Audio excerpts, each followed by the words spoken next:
চড়কের উপরে বসে আছে আমাদের জাতির পিতা বাবা আজর রশি ধরে টানতেছে, নিচে নমরুদের আগুনের চুলা দাউ দাউ করে জ্বলতেছে। ফেরেশতা জিবরাইল এসে সালাম দিয়ে বলে, ওগো আল্লাহর নবী ইব্রাহিম, আপনি যে হারে কাঁদতেছেন, আপনার কান্না দেখে আমার দরদ হয়ে গেল। আপনি যদি চান, আল্লাহ আমাকে 600 পাখা দান করছে। জোরে কোন কয়শো? একটা পাখার বাতাস দিব, আগুনের চুলা সাগরে গিয়ে নিভে যাবে। যদি আপনি চান, আপনার কান্না দেখে আমার দরদ হয়। ইব্রাহিম বলে, জিবরাইল, আমি একটা বারও নমরুদের আগুনের চুলার দিকে তাকাই নাই। তাহলে কাঁদতেছেন কেন? বলে, কান্দার কারণ হলো আমার জন্ম দেওয়া বাপ, আমার জন্ম দেওয়া বাপ রশি ধরে টানতেছে আমাকে আগুনে ফেলে দেওয়ার জন্য। সন্তান যখন বিপদে পড়ে, বাবা তখন সন্তানকে সাহায্য করে। জোরে কোন কথা ঠিক কিনা? আর ভাগ্য করে আমি এমন একটা বাবার সন্তান, যেই বাবা আমাকে নমরুদের চুলার মধ্যে, আগুনের মধ্যে ফেলে দেওয়ার জন্য রশি টানতেছে। আপনারা বলেন তো, ইব্রাহিম নবীর বাবা মানুষটাকে ভালো না খারাপ? জোরে কোন, ভালো না খারাপ? আর আমাদের বাপ,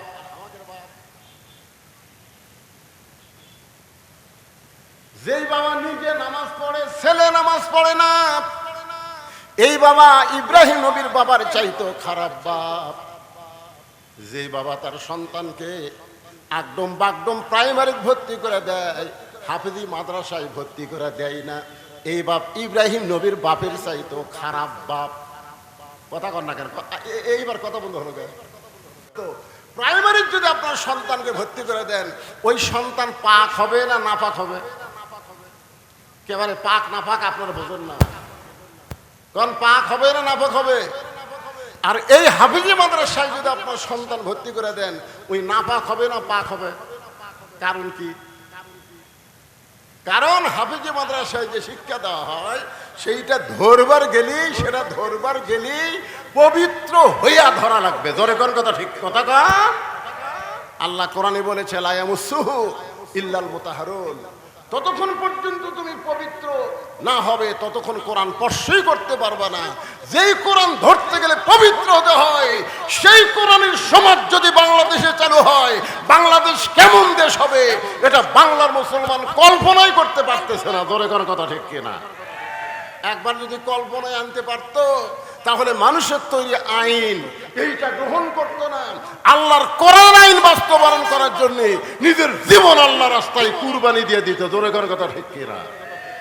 কারণ আল্লাহ রাসূল বলেছেন, মান সাআলাল্লাহু তাআলা আশ-শাহাদাতি বিসিদকিন বাল্লাগাহুল্লাহু মানাজিলাশ শুহাদা ওয়া মাতা আলা ফিরাশিহি।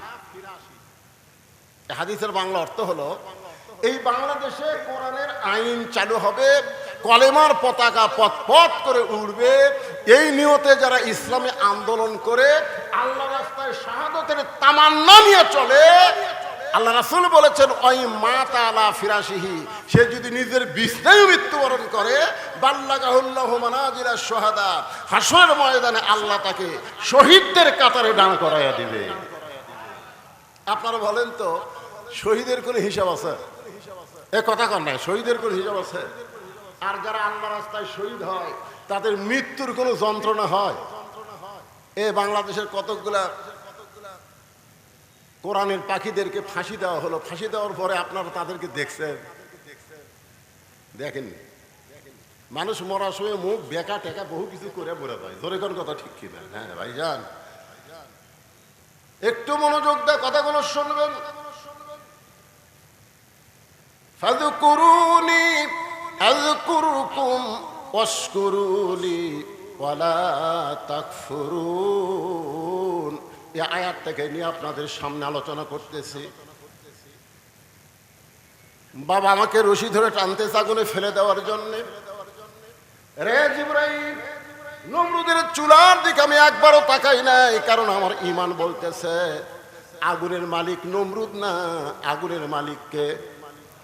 সবাই বলেন, আগুনের মালিককে? নমরুদ আগুন জ্বালাবার পারবে, কিন্তু পুরানোর ক্ষমতা নমরুদের হাতে নাই।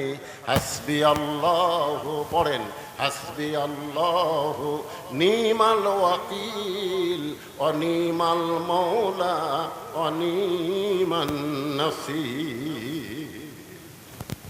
আল্লাহু আকবার কর না, আপনারা কি কথা রে বা? আমি শুনলাম এলাকাত নাকি কোরআনের দলের লোক বেশি, আর কোরআনের আয়াত তেলাওয়াত হয়, আল্লাহু আকবার কয় না। বাংলাদেশে বড় বড় দল যেগুলো আছে, যাকে আমরা বড় বড় দল বলি, এই বড় বড় দলের মধ্যে আল্লাহু আকবার নাই। জোরে কর কথা, ঠিক কথা কর না কেন? হ্যাঁ, ওরকে বহু মিছিল আমরা শুনছি, জীবনে কোনোদিন আল্লাহু আকবার শুনছেন?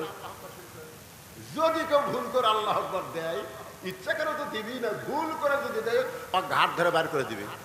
কিন্তু আমাদের দলের তো এই স্লোগান নাই। তা আপনারা কি সেই দলের মানুষ? কোরআনের আয়াত শুনলে ইমান বাড়ে না কমে? একই কথা কয়দিন শুনবে? আল্লাহর কোরআনের আয়াতটাকে শোনেন, দেখি আপনাকে ইমান কি বোঝে। ইন্নামাল মুমিনুনা আল্লাযীনা ইযা যুকিরাল্লাহু ওয়াজিলাত কুলুবুহুম ওয়া ইযা তুলিয়াত আলাইহিম আয়াতুহু যাদাতুহুম ঈমানা ওয়া আলা রাব্বিহিম ইয়াতাওয়াক্কালুন।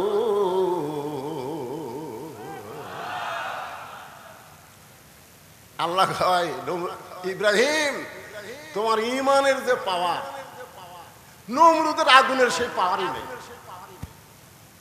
তোমার ঈমানের পাওয়ারের কাছে আগুনের পাওয়ার ঠান্ডা হয়ে গেল। আমি আল্লাহ ঘোষণা করলাম, কুল্লা ইয়া নারু কুনি বারদাও ওয়া সালামান আলা ইব্রাহিম। আগুনের চুলার উপরে ইব্রাহিম নবী স্মরণ করছে কাকে? জিকির করছে কার? আল্লাহকে। আসমানে ভুলে গেছে নাকি? আসমান থেকে আগুনকে শান্তিদায়ক বানায় দিল। আমরা সে আল্লাহর জিকির করব। এখন জিকির সম্পর্কে কোরআনে একটা আয়াত আপনাদের সামনে বলতেছি, দেখেন। আল্লাহ বলতেছেন, ইন্না নাহনু নাযালনা যিকরা ওয়া ইন্না লাহু লাহাফিজুন। এই আয়াতের মধ্যে কি বলা হচ্ছে? ইন্না নাহনু নাযালনা যিকরা। আপনারা বলেন তো, এই আয়াতে জিকির মানে কি? হ্যাঁ, দুই একজন কনকে, বাদ বাকি লোক কি বোবা নাকি? বোবা? তাহলে প্রথম আয়াতে জিকির মানে স্মরণ, এই আয়াতে জিকির মানে কোরআন। তাহলে কোরআনকে আল্লাহ জিকির হিসাবে নাজিল করেছে।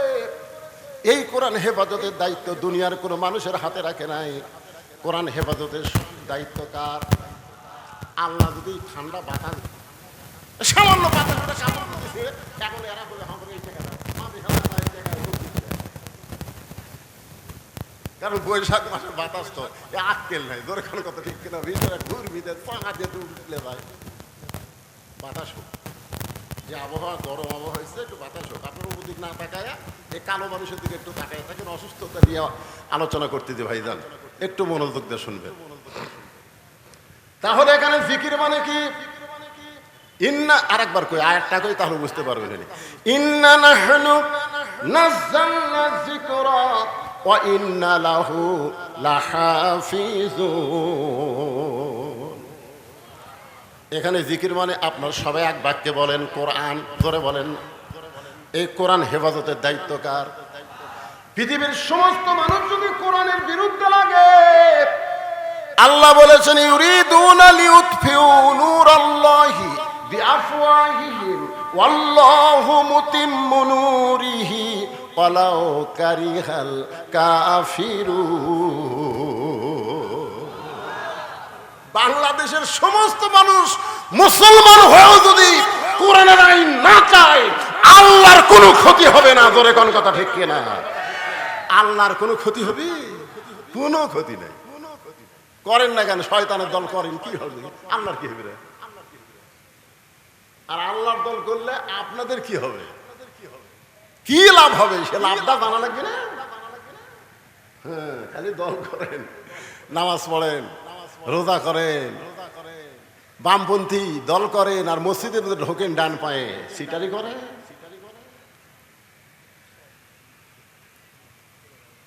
শোনেন, প্রথম একটা আয়াত নাজিল হলো, রাসূল তখন মদিনায় নামাজ পড়াচ্ছেন।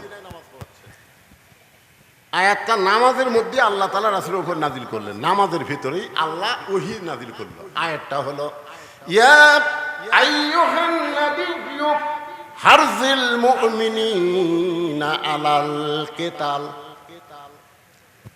আমার আগে সাফি ওয়াজ করলো না?